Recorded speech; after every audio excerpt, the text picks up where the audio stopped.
Good morning and welcome to today's Alliance of Women in Workers' Compensation webinar as we continue to evolve our DEI journey.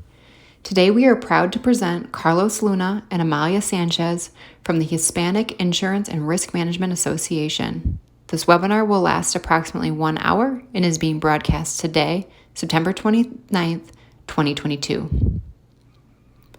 Before we get started, I would like to thank our 2022 corporate sponsors for their support on hosting events such as this. They sponsor us not because they want their logos up on a screen, but they support our cause, which is to effect positive change in the workers' compensation industry through networking, supporting, mentoring, and collaboration. The Alliance is inclusive of all professionals in workers' compensation, regardless of career stage, and with the belief that we can all learn from and support each other. Be sure to head to the Alliance website for all upcoming events. We are excited to be hosting webinars, collaboration sessions, and in-person events throughout 2022. Be sure to check back on our website for registration details. If you cannot make one of our events, don't worry. Events will be recorded and on demand for our followers. Our theme this year is Acknowledge, Adjust, Advance. Each quarter, our webinars and events will be centered on each mini theme. This quarter, we focus our topics around evolving the norm. Be sure to join in these discussions as we facilitate both virtual and in-person events. Have you joined our book club yet? This year, we launched our 2022 book club with 6 books to choose from, all by previous keynote speakers the Alliance had at events in 2021. If you love reading books, be sure to head to the Alliance website to sign up and join the club. Change is preceded by trust. It is through acceptance and inclusion that trust will be formed and positive impact will occur. The Alliance is committed to creating a safe space in the workers' compensation industry for women of diverse backgrounds and experiences through a shared culture that integrates various perspectives. This is who we are and who we will be. The time to be better and do better is now. The Alliance understands that diversity is a journey that will take time to make meaningful changes for our organization, its followers, and its supporters. We will be intentional in making progress along our key pillars of change. This leads us to today's webinar. The national workers' compensation community continues to make progress bringing the dialogue around diversity, equity, inclusion, and belonging to the forefront. The Hispanic Insurance and Risk Management Association has played a key role in the advancement of this conversation. The Alliance is proud to present Carlos Luna, Vice President, and Amalia Sanchez, Secretary, as they discuss the group's impact on the advocacy efforts for the Hispanic community within the insurance industry across the country. Carlos Luna is a trusted advisor to stakeholders in insurance, risk management, healthcare, claims management, managed care, and government agencies on occupational health and workers' compensation issues. A recognized thought leader on national workers' compensation issues for the past 15 years, Carlos's blogs and articles have been published by industry-leading publications. A frequent speaker at regional and national conferences, he is widely known for having initiated a national dialogue regarding the importance of national standards in the development of evidence-based medicine guidelines and led legislative advocacy efforts. He was elected the Vice President of the Hispanic Insurance and Risk Management Association in 2019, and Carlos currently serves on the Board of Directors for Kids Chance of California and Colorado's Professionals in Workers' Compensation. Amalia Sanchez is a dedicated leader who has worked for 25 years in the risk management and benefits arena in various industries, both nonprofit and for-profit. She has extensive experience in developing programs, systems, problem-solving, strategy, and collaborative approaches in various high-pressure settings in both the public and private sectors. Her industry experience includes workers' compensation, auto, general liability, cyber, property, captive, environmental, and more. She is passionate about diversity and inclusion programs and serves as the Secretary for the Hispanic Insurance and Risk Management Association. As this is a live, interactive webinar, please feel free to comment and ask questions throughout the webinar using the Zoom chat feature seen on your screen. Carlos and Amalia would love to engage with you and answer your questions as time permits. Thank you for the time you're spending with us today, and we truly hope you enjoy this webinar. Good morning, everyone. Thank you, Alliance of Women and Workers' Comp, for having us today. I'm so excited that the Hispanic Insurance and Risk Management Association, aka HIRMA, is finally to do a collaborative webinar with you. As this wonderful introduction mentioned, my name is Carlos Luna. I actually have a day job. My day job is President CEO of a boutique nurse case management company based in Brentwood, California, called Choices Case Management. And so I'm very pleased to be here with you all. And accompanying me today is a wonderful young lady. I'm going to allow her to introduce herself. Good morning, everyone. My name is Amalia Sanchez, and it's a pleasure to be here and to share this morning with you. Thank you for taking some time to be part of this webinar, and we look forward to an exciting chat. I also do have a day job. I am the risk manager for the city of Culver City, and it's a pleasure again to be here.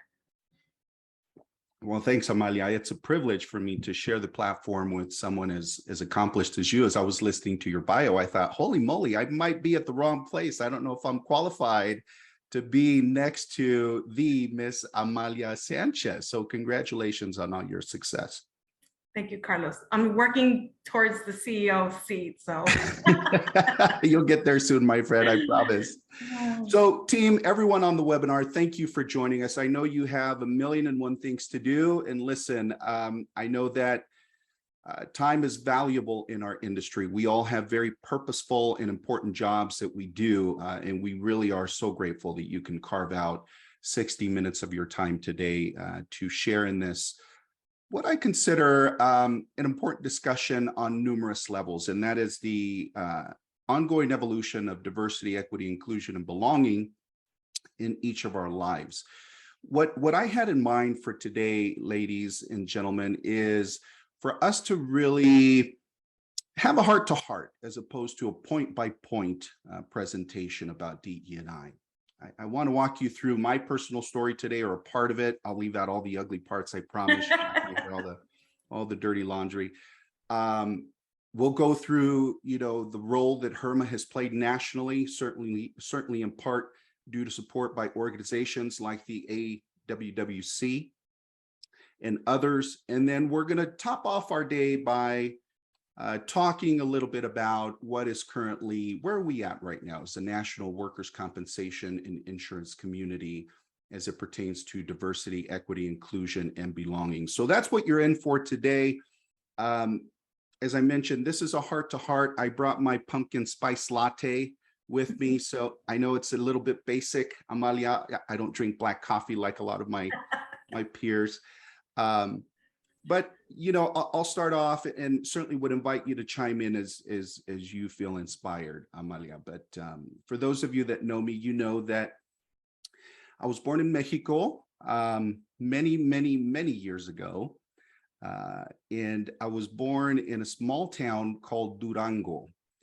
It's in the center of the country. It's very arid. If you can picture New Mexico, Nevada. Very deserty. I live in Colorado today, so it's quite a departure for me. In Durango, there aren't any 14,000 high mountains that I can climb or that I can hike.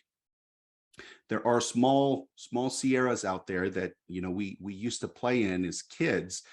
But I tell you, I come from a single family home. My mother was very hardworking. Even then, when I was young, when I was just a child. She actually went to work with many of the men in the little town to pick cotton, watermelon, which were, the ag crops there in the community. And she told me stories before she passed away 10 years ago, Amalia, about how she would swaddle me up, if you can envision this, swaddle her baby infant up, take me out to the fields with her, and lay me underneath a cotton bush. And she would go off and pick some cottons, a few feet away, come back and check on baby Carlitos. And she would go back a few more feet further, come back. And she would do this for, until the workday was over. And oftentimes it was longer than an 8-hour workday, right? In Mexico, back in those times, nothing equivalent to OSHA existed. So people worked until they got the job done, right? They didn't have mandated bathroom breaks or mandated hydration requirements or anything like that. So she did what she needed to do to put food on the table for her family. It sounds to me like you learn how to work hard at a very young age. Well, I did. You know, what's hilarious is that it's hilarious now, but when I think about it, I really am kind of a miracle that I'm alive here. And I don't mean that, you know, in an odd way, but in Mexico, for those of you that understand the landscape of you know, the deserty areas of Mexico, particularly Durango, which is where this little town is located in. It's known for having an extreme population of scorpions, of rattlesnakes.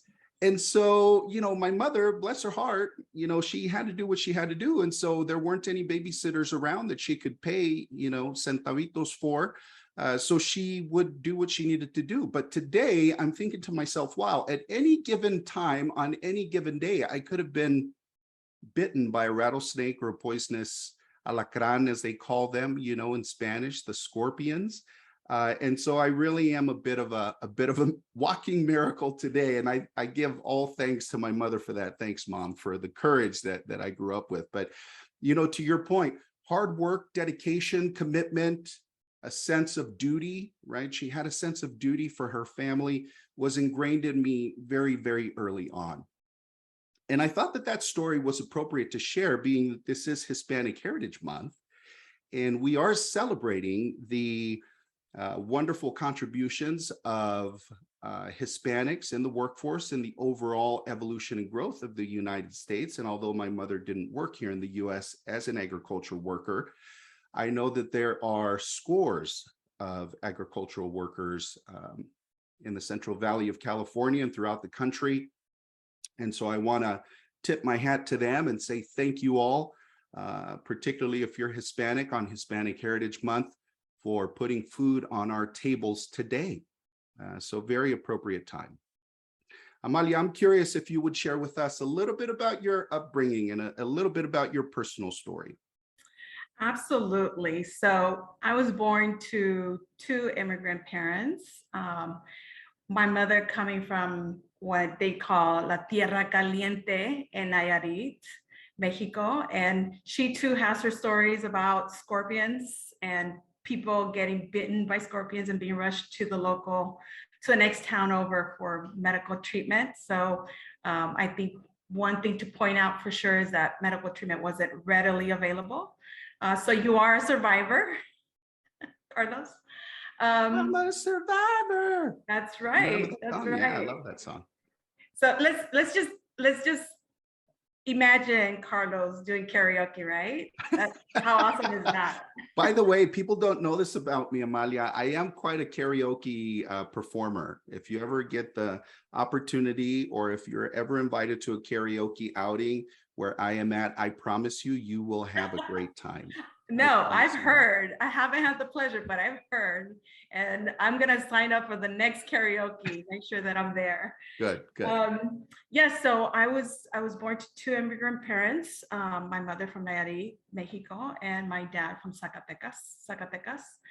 And my mother, at some point, my mother, when I was very young, my father passed away. My mother became a single parent. And through her challenges here in LA, I was born and raised in LA, specifically the stepchild of LA in the San Fernando Valley. So for those that are familiar, it's about it used to be 20-minute ride from downtown LA. Now it's probably more like an hour. And I've heard you refer to it as the Valley. The Valley. Oh, absolutely. Let's not get it confused. We do have another valley nearby, which is San Gabriel Valley. But you know, that's a little far out. So let's just consider San Fernando as the Valley. So I was born and raised there in the Valley.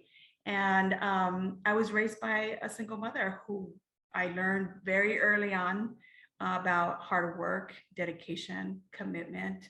And as an immigrant parent, I have to say, she wasn't well versed about education or the opportunities that could be available to me. She was just concerned about surviving and getting her kids, a basic education and getting through the day.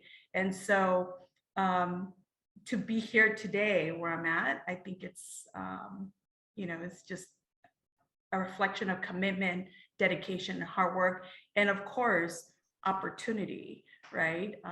Being given the opportunity to lead certain positions or certain projects, or just the opportunity to be part of an organization, I think is a reflection of where I'm at today.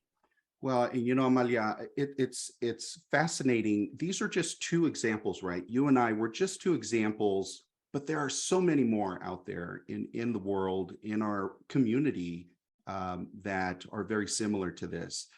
Maybe not of Mexican descent or Mexican origin, but maybe from another country where parents came in, expecting the best and looking for the best for their family. And lo and behold, their children now have grown up, have become educated, and are working in our industry and are highly accomplished, right? So you talk about diversity, you talk about inclusion, and it's fascinating that these different examples of our journeys can really serve as the backdrop and truly the foundation of how we treat our day-to-day and how we form our industry to work long-term, right, from those experiences.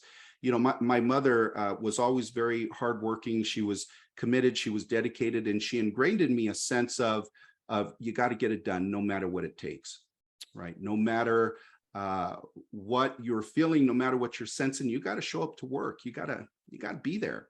Absolutely. And it's fascinating. My early days in workers' comp or in the insurance industry, I worked for an organization that published disability duration guidelines, and my passion, my focus was return to work. And so now thinking back on, even just that example and that admonishment from my own mother to, you got to get to work no matter what, no matter how you're feeling, comes through even in my advocacy efforts, right? I was a lobbyist, and I actually was successful in getting evidence-based treatment guidelines and drug formularies adopted in certain states. But it was all based on this principle that I truly, honestly believe in my heart that was ingrained in me from very early on as a child, right? And it's interesting to see how even those things that were taught as a child, were admonished by as a child, come into play into how we view the world in the workplace. I have to tell you, if you would have asked Carlitos in Campana, Durango, right, many years ago, if I saw myself in the situation that I am today, I would have to tell you, not in my wildest dreams, right?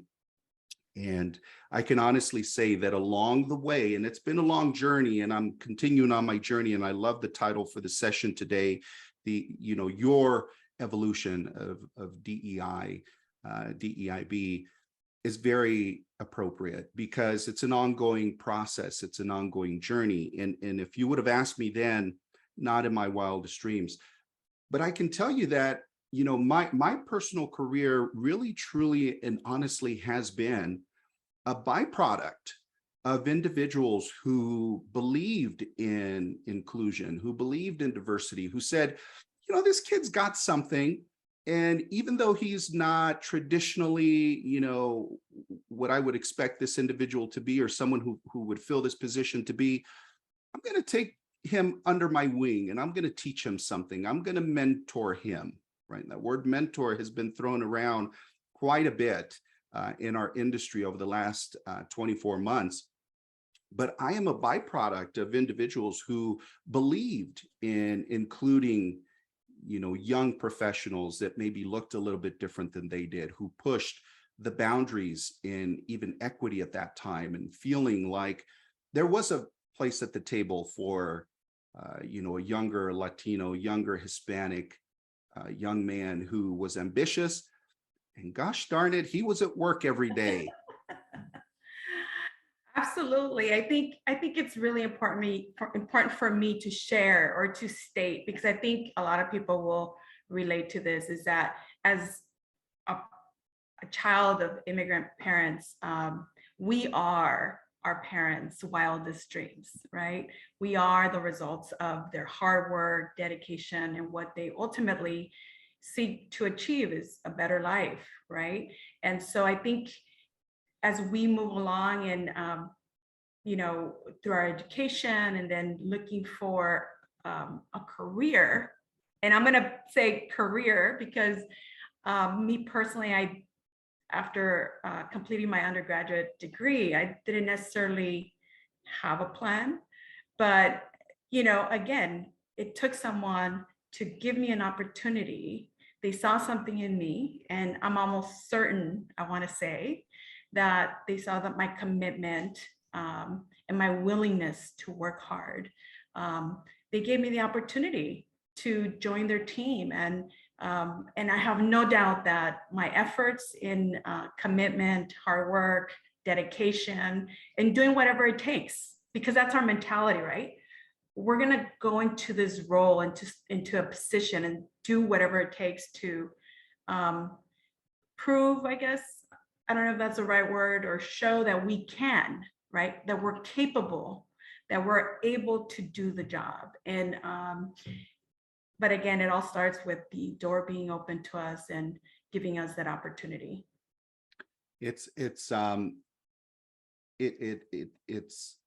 powerful when you think about how these lessons are passed on even to our children. I have a couple of kiddos that are now in secondary education. You know, they're going to college, and my older one is in the arts.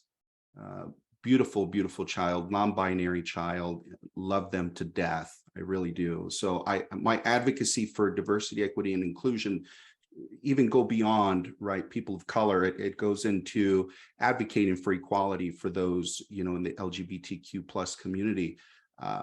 For that reason, my younger child, Solomon, is a wrestler now in college.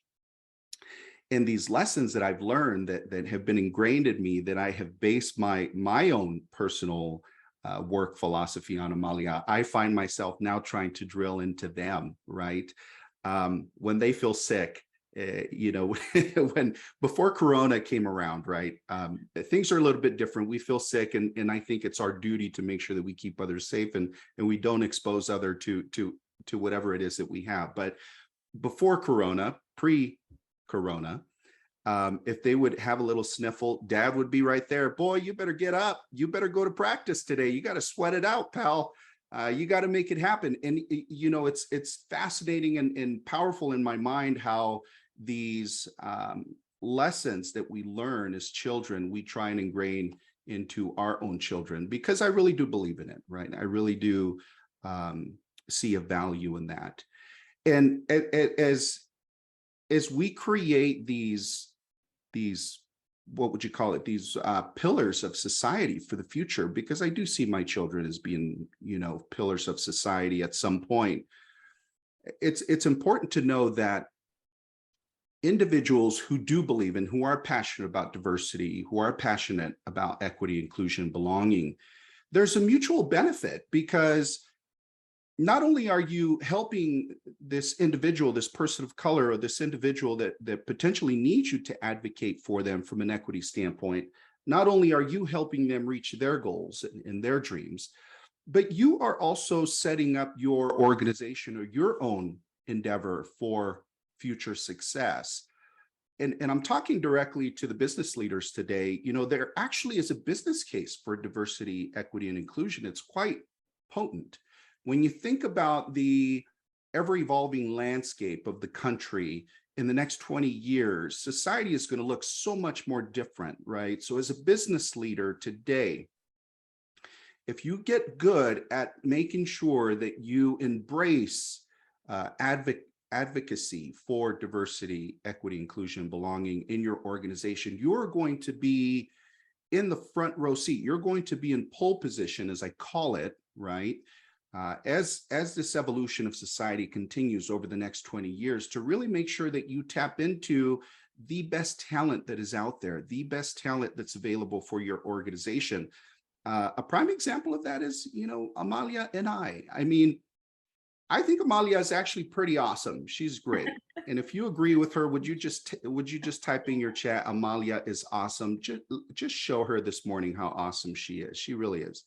But Amalia has reached a lot of milestones in her career, but I endeavor to think that the organizations that she has worked with have also benefited greatly from her being a part of their organizations. And so there's a mutual benefit. Thank you, Kimberly. Thank you, Nicole. Alfonso Thank you, Smith. everyone. You guys Yes, Amalia is awesome. Oh, Olivia, thank you so much. Yes, Awesome exactly. too. We are both awesome, Carlos. So But these organizations that we've represented have also benefited greatly, right, from our participation, and that benefit is reciprocal. So if you're a business leader today, I want you to really think about that. I really want you to think about the benefit, not just from a social standpoint, but from a fiscal and business standpoint that you place upon your organization when you embrace diversity, equity, and inclusion. And I hope I'm not just preaching to the choir this morning on the audience. I know that, many of you already embrace and believe this, but hopefully if there's someone, just one person that may be on the fence today, and maybe you're here because of a personal invite from either me or Amalia or Kimberly or anyone else, Lori or Jen at the Alliance, maybe you're here and you're on the fence. I really hope that today does it for you by hearing these personal stories and hearing about how beneficial embracing the DEIB concept can be. Would you add anything to those thoughts, Amalia? I would. Thank you, Carlos. What I would add is that, just like you extending, a DEIB conversation, not just to focusing to race, but I will take it and apply it to my own personal experience as a single parent. That women and men that are raising children, that they be considered in the process. I think a lot of the times, I think for me personally, coming from a immigrant background and being a single parent is like a double whammy, right? Because not only are you like committed and dedicated and wanting to work really hard, but then you also have this other commitment and responsibility on the other side. And so a lot of the times we end up compromising. And I think if employers can really consider, what that looks like, it can mean, an employer being more flexible or being family oriented. I think that would definitely help people like me, women and men, to be able to navigate and be more committed and be more dedicated to their jobs.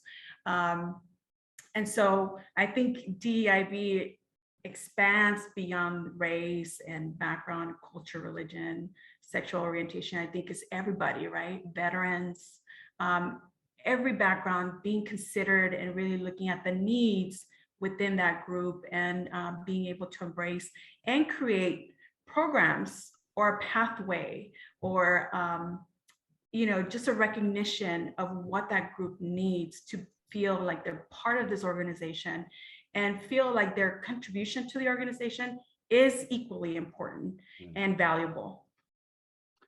Excellent points on all fronts. Amalia, I'm thinking back to a few years ago. I received an email from a young lady by the name of Damaris.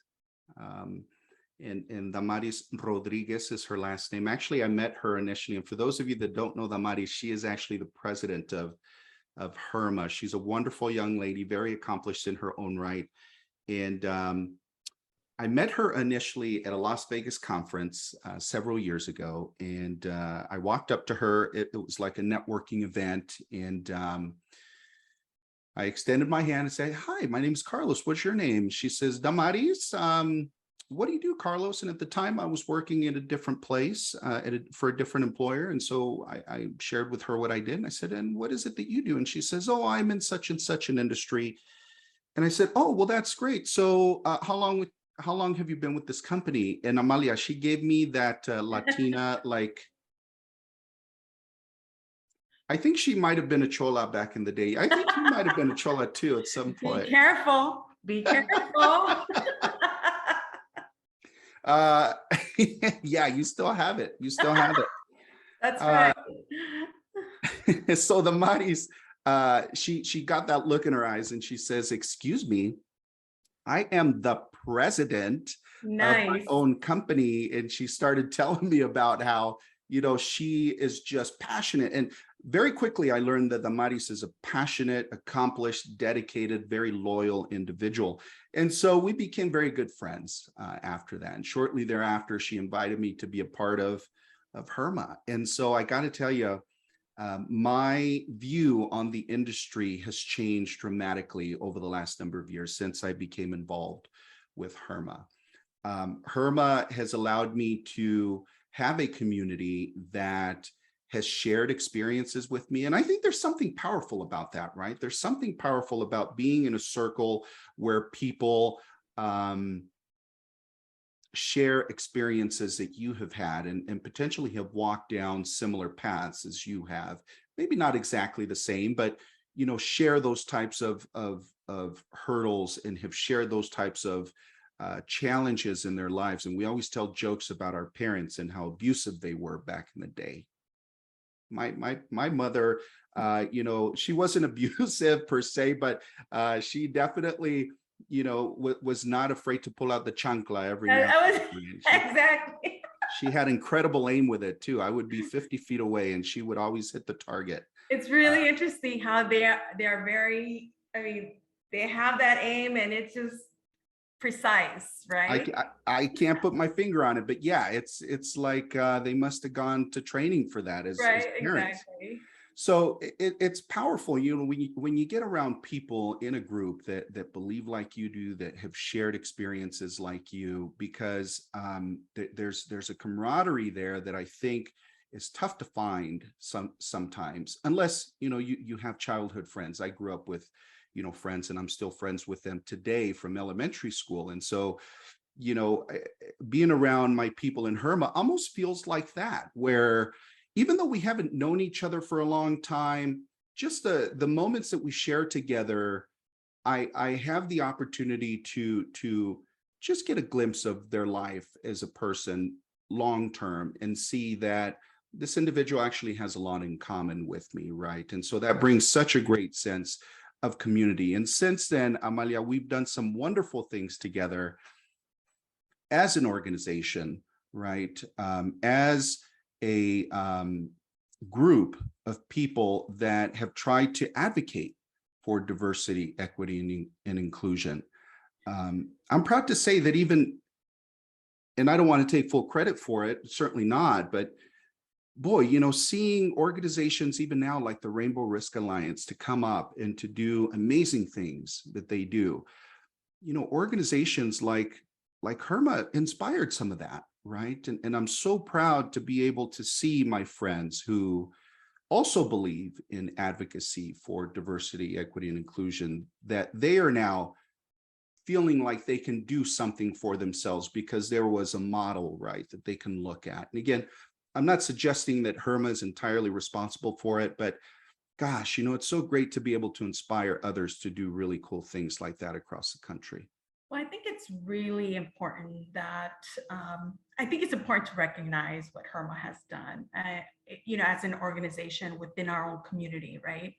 Our own community within the industry. It's created a space for Latinos to come out and again, congregate and really feel like they're part of something and really collaborate and contribute to one another's you know, opportunities, job search, business dealings, right? So I think it's been a great accomplishment that HIRMA has accomplished a great deal within our own community. But I think watching that evolve within the work comp insurance industry, the energy that's been put out, I think I do believe that HIRMA has inspired and has been a launching pad for other groups to feel empowered to step outside and say, you know what, we need, an Asian American association. We need an African American association. We need representation. And it's been really, really awesome and exciting to see everyone stepping out and not only watching them go out there and establish themselves within the industry, but then the opportunities to collaborate, which takes it even further, right? And it's just really great to see that. And, I don't have a problem saying HIRMA was an influential piece, tool to get that started. HIRMA has been around for a long time. And I think where we are today, it's an exciting time. There might be some on the call right now that are thinking, but why HIRMA, right? So there's a RIMS organization already, the Risk and Insurance Management Society. There are other trade organizations out there that offer community and that offer networking possibilities. So why HIRMA? Why does it make HIRMA any different? And from my standpoint, and I'd love to hear your thoughts, Amalia, and people on the panel or on the audience that might have some input on this. I'd love to hear from you and why you think these culturally diverse organizations are important. But from my standpoint, HIRMA has focused historically on culturally relevant events, right? So we have our Dia de los Muertos event coming up here in early November, the first week in November, which we invite everybody from this organization and from the audience to attend. If you happen to be in the Orange County area, we're going to have a wonderful, wonderful celebration of Dia de los Muertos, which is a prominent Mexican holiday, right? Where we celebrate and remember those loved ones that have passed and have gone to the great beyond. And we take time to remember them and to celebrate them, to partake in the things that they enjoyed, right? As a form of keeping their legacy and their memories alive. And so it's a big, big celebration in Mexico. It will be a big, big celebration in Orange County, California this year as well. But that's why HIRMA, that's why the AWWC, that's why the Rainbow Risk Alliance, because they have a keen awareness of relevance to their community. It's not to say that RIMS or PARMA or CAJAPA or any other association is not important. Everybody has a place in the community and has a specific role to fill. But these organizations that are founded on their diversity, that are based and passionate about their community, there's something to it, right? Because they know what resonates within this community. And conversely, they advocate for what's important for this community. What would you share along those lines, Amalia? Absolutely. I mean, if there's one thing that stands out for me is for our community, I think it's just creating a safe space, right? Coming together and being able to connect or even see each other, right? To be seen, that we actually exist within the industry, and then start connecting, start networking, because networking is at the heart of everything that we do. And having the safe space for Latinos to congregate and really start exchanging ideas, conversations, and then start collaborating with others that like AWWC and Rainbow Risk. I think it just starts opening up the doors for everyone to start coming together and start acknowledging one another, what we bring to the table, not as at a personal level, not just at a personal level, but professionally, industry-wide. And I think we all, through our own personal experiences, we have something to contribute, something important to contribute and valuable. And if we don't take a look at that, it's a missed opportunity. Absolutely. I want to take a moment, Amalia, to also recognize the Alliance of Women in Workers' Comp. Woohoo! You guys rock, and you've done some amazing work advocating for equality for women across the insurance sector. And so I tip my hat to you all, and you all are inspiring other organizations like HIRMA, like the Rainbow Risk Alliance, like AWWC, to continue to advocate for things that they belong. So thank you for all the work that you do. Actually, I'm wearing my Alliance and Women pin this morning, as you can see. Nice. So I am a proud advocate of the Alliance. Awesome. That will never change. So let's talk a little bit about, the national dialogue right now, and what has been exciting about these different groups, Amalia, is it's really created a bubbling up of this DE&I dialogue across the country. And by us advocating for it all collectively from our different little communities or different big communities, as the case might be, we have managed to really create a swell of dialogue in the insurance society among professionals about the importance of diversity, equity, and inclusion. You and I were a part of a presentation at the Dana Point conference not too long ago. And a couple of statements that resonated with me there, Amalia, was the fact that as a community, as an insurance community, we are becoming, and we continuously challenge one another to become more comfortable with uncomfortable conversations. To me, that's the beginning of it all, right? If we are comfortable with asking uncomfortable questions to one another, and if we are comfortable with answering those uncomfortable questions, it will help us each understand the context in which we make important decisions on, right? I remember there was a panelist who was not a person of color that mentioned that during the George Floyd incident, they felt paralyzed, was the word that they used. They felt helpless, right? They felt like they couldn't do anything because they really, they were on the outside looking in. And here their peers were essentially going through this immensely tragic time in their community, the people of color community. They just didn't know how to handle it, right? And the encouragement from those on the panel to this individual, again, who was not a person of color, was just ask the tough questions, just ask how you can help, ask how you can advocate, ask how you can be a part. We want you to be a part of it. We need your help to help advocate. So if you're in the audience today and you're not a person of color, and maybe you have felt a bit hopeless and helpless at times when there are national tragedies like this that unfold, go to a trusted source who might be, right, a person of color, and ask those tough questions. Carlos, one of the things that stood out for me along the lines as to your comment is, a lot of us, because we don't all know each other, our backgrounds, right? We end up many times making assumptions, right?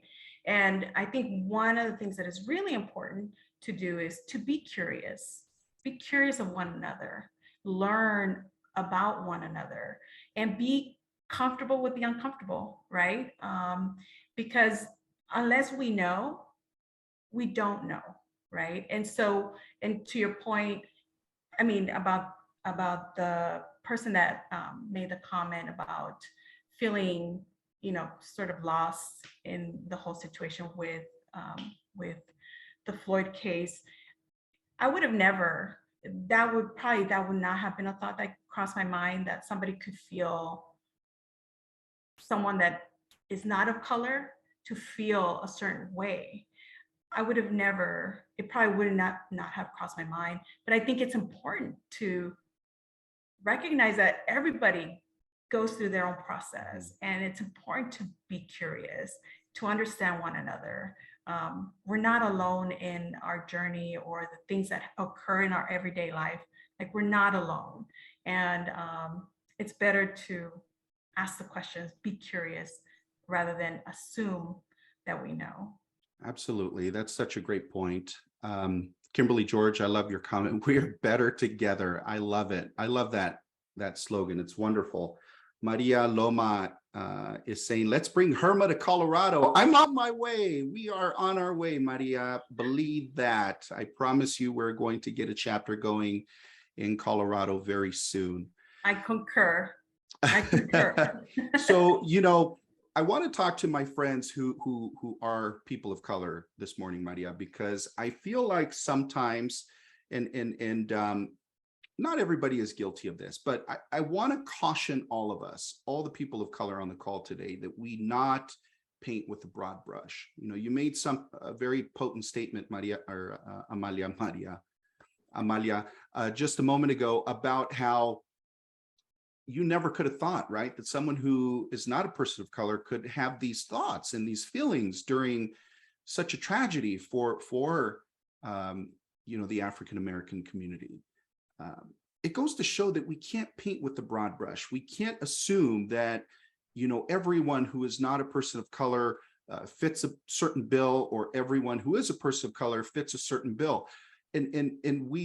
I think everybody is guilty of that. And that was one of the things that we also discussed during the Dana Point conference, is the fact that, we really need to be aware of our own internal biases, right? We have to be aware of that. And as we're aware of that, we can work to correct that. We can work to de-identify the things that we need to de-identify to ensure that we do have an equal playing field for all.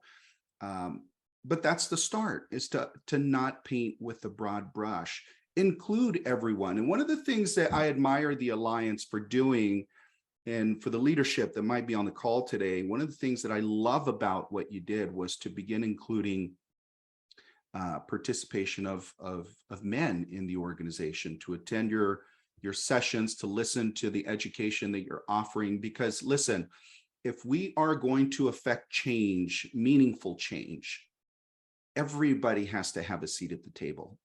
Everybody has to seat at the table, whether you're male, female, person of color, straight, or otherwise, gay, LGBTQ plus member, whatever the case might be. Everybody, single parent, right, affluent, poor, skinny, or COVID 20 pounds plus. It's a thing, Amalia. I'm just saying, it's a thing. I'm with you. I'm with you.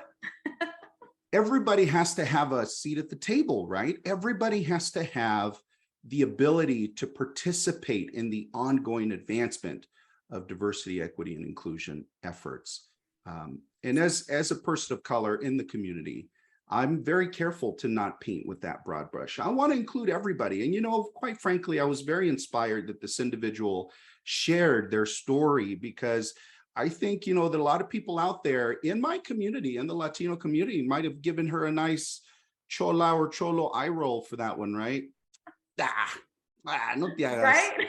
No te hagas. No manches, as my cousins say, no manches. But you know what? In all honesty, we have to allow one another a seat at the table if we're going to affect meaningful change. Absolutely. I think the one term or thought that I learned from that is always to focus out, right? We could get stuck or limited in our view when we just think about our own personal experience and our own feelings, but focusing out and knowing that there's more to the story than just us. And I think that would definitely support our understanding of everybody around us. So we're hitting the 10-minute mark, Amalia, from the conclusion of this webinar. And I do want to allow a few minutes for the audience members to ask any questions they have via the chat. And Jen and Lori, Kimberly, and everyone at the leadership, thank you again for having us today. This has been such a great opportunity for us, number one, just to share our personal stories, and number two, to hopefully inspire someone in the audience to continue their advocacy for DEIB, to celebrate Hispanic Heritage Month and celebrate our differences as opposed to being afraid or intimidated by them. But Amalia, let me ask you a question. So a couple of years ago, as we started talking about diversity, equity, inclusion, and belonging, a lot of individuals kind of saw it as a fly-by-night fad, right? Like a trend. Oh man, this is going to be over in a few months. People are going to get off their soapboxes, stop drinking their pumpkin spice lattes, and they're going to go back to work, right? But it hasn't. It's actually been a theme that has endured, that has not only endured, but has become more complex and comprehensive with meaningful action happening. In your opinion, okay, a 2022 Latina professional, accomplished master's graduate, right, seeking doctoral recognition. Okay. Thank you, Carlos. You're very I love bragging about you. You're the bomb. You're the bomb.com. In your perspective, in your viewpoint, how do we continue to keep this conversation going and keep it from extinguishing in the near future? So listen, I'm going to acknowledge that organizations across the country are making an effort to truly be involved and engage in DEIB, right? But we also know that it requires a lot of work and resources to make that happen in order for it not to be a fad. And in order for it to be meaningful and truly make a dent and make it part of a organizational cultural fabric, it's going to require the engagement, participation, collaboration of those at the top. Because if we don't have the support from those that are at the top, like i.e. Carlos Luna, really, it requires our leaders, right? Organization leaders to lead us into the conversations and the changes in our organizations to be effective and meaningful. Without that, I think it just becomes sort of like an empty effort, I have to say. But I think if we engage our executives, our management, I believe that it will not be a fad. It will be part of an organizational fabric and values. And obviously, the other thing is making sure that those resources are available. What does that mean? Having, I believe I read on an article that an organization had created a group called Employers Resource Group. And basically that group was focused on DEIB advocacy. And so, if an organization can do that, create that, obviously it'll take the organization further in their achievements in DEIB. I love it. Well said. I have nothing to add to that. That was perfect. Thank you. Thank you for that, Amalia. Business leaders on the call and all of you that may have influence over business decisions, it's got to transcend marketing speak. It's got to transcend the PR cycle, right? It's got to be more important to do good than it is to look good. Let me say that again. It's got to be more important to do good than it is to look good. Your company can look good out in the marketplace, and your PR team might be blasting out DEIB messages all across the world. But if you do no good, it doesn't matter. It's all for nothing. So we encourage every single one of you to advocate for meaningful action on behalf of your organizations and make it part of the culture. Thank you, Amalia, for those statements. So we have just a little over 5 minutes left. Let's turn to our audience for some questions. Sandra Molnar asked, what are some ways we can measure and document the impact of a focus on our DEIB efforts within our organizations? So from my perspective, Sandra and Amalia, I welcome your input on this. It really has to start at the top. It's dedicating resources to this. We don't want to turn this into a, a disingenuous attempt by organizations to do something, right? We want it to be genuine. We want it to be meaningful, but we also need there to be investment. There has to be leaders in the C-suite within every organization that's willing to hold one another accountable. Just like we hold one another accountable for our P&L performance, we have to hold one another accountable for our DEIB efforts. What are we doing? How are we doing? How much are we doing? on a regular basis, right? And it starts in the C-suite, Sandra. That's my perspective. Would you add anything to that, Amalia? Yeah, absolutely. I think I have to add to that comment about involving executives, getting executives and management involved. I have to say, you don't have to be an executive or management to be involved. You know, you can be an analyst, an associate, and engage your HR department and propose to establish a committee, right? Get the conversation going.